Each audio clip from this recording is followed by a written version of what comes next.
Ngada adalah salah satu kabupaten di kawasan tengah Pulau Flores, Provinsi Nusa Tenggara Timur. Ia dikenal memiliki beragam destinasi wisata yang menjadi incaran para wisatawan, baik Nusantara maupun mancanegara. Mudah saja untuk menjangkau Ngada.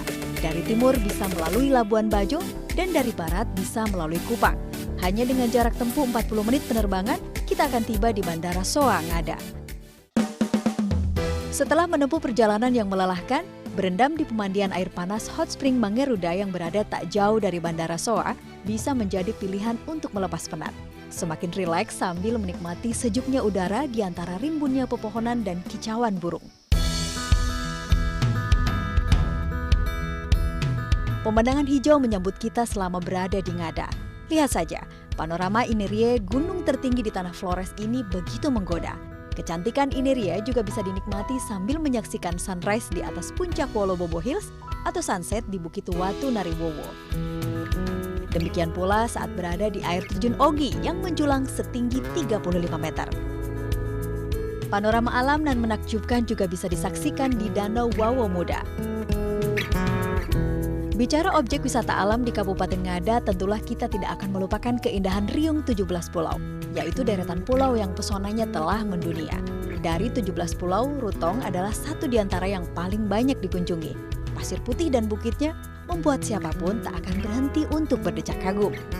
Yeah, actually we really like it. It's a wonderful place, nice views, nice people. The islands are amazing. Yeah, food is really nice. So we really like it, and we don't know how long we're gonna stay here, but yeah, we will see. I think it's a nice place to be.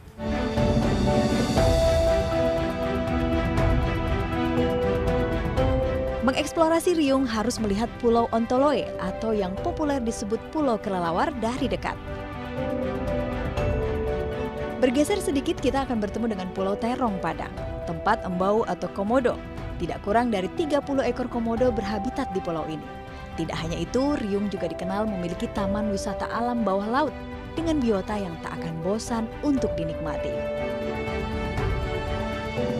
Ngada memang memiliki landscape yang begitu eksotis. Gunung, lembah, bukit, padang savana, hutan tropis dan pantai, serta endemik flora dan faunanya yang khas.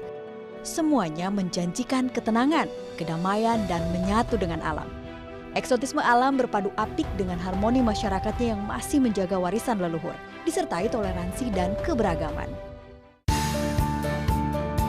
Ya, Ngada memiliki banyak kampung tradisional. Salah satunya Kampung Bela yang memerlukan jarak tempuh sekitar 20 menit saja dari Bajawa, ibu kota Kabupaten Ngada. Sungguh sebuah kawasan heritage yang senantiasa membuat rindu bagi siapa saja yang pernah mengunjungi tempat ini. Seperti upacara reba ini yang selalu memanggil pulang bagi warga Ngada dimanapun mereka berada.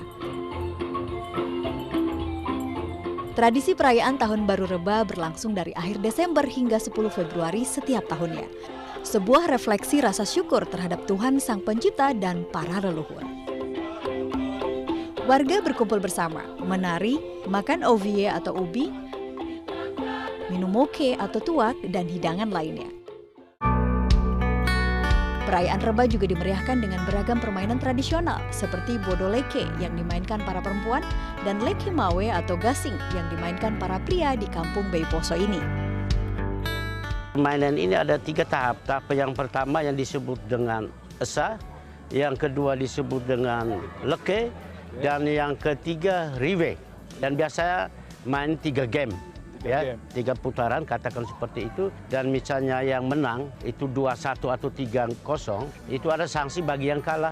Sanksinya itu apa, Pak? Ya tuak, moke.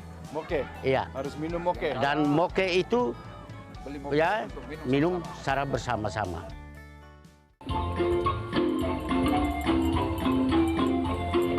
Saat perayaan Reba, pria dan wanita dengan bangga mengenakan kain tenun.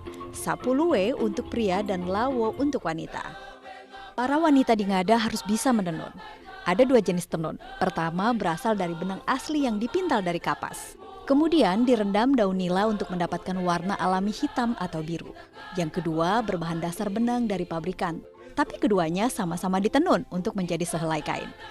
Kain tenun khas Ngada dijual dengan harga 1 hingga 25 juta rupiah, tergantung motif dan tingkat kesulitannya. Kerajinan tangan yang layak untuk menjadi oleh-oleh, bercita rasa seni tinggi.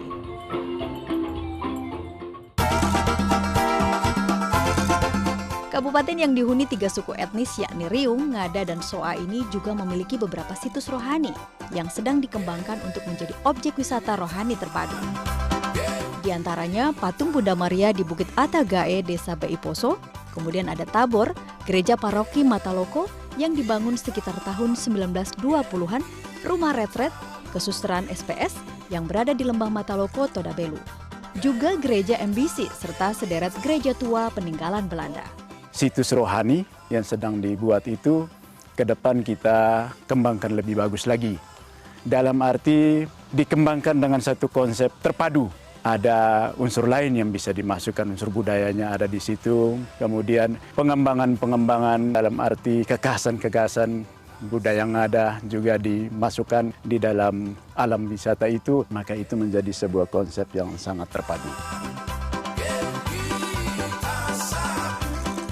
Kini ke Ngada semakin mudah karena pemerintah melalui Dinas Pariwisata bahu-membahu dengan masyarakat terus melakukan berbagai terobosan dengan menyelenggarakan berbagai program dan penyediaan fasilitas bagi para wisatawan. Untuk pengembangan pariwisata dan kebudayaan ini menerapkan konsep pariwisata berbasis masyarakat, sehingga masyarakat ditempatkan sebagai pelaku utama dari pembangunan pariwisata yang tergambar dari pengelolaan objek-objek wisata yang ada di Kabupaten Ngada ini, hampir seluruhnya dilaksanakan oleh masyarakat. Nah, sudah yakin kan sekarang kalau pesona Ngada bukan mengada-ada? Tentu di antara banyak objek wisata menarik di bumi Flores, Ngada yang memiliki eksotisme alam dan harmoni masyarakatnya yang masih menjaga tradisi leluhur layak untuk menjadi destinasi utama. Sampai jumpa di Ngada.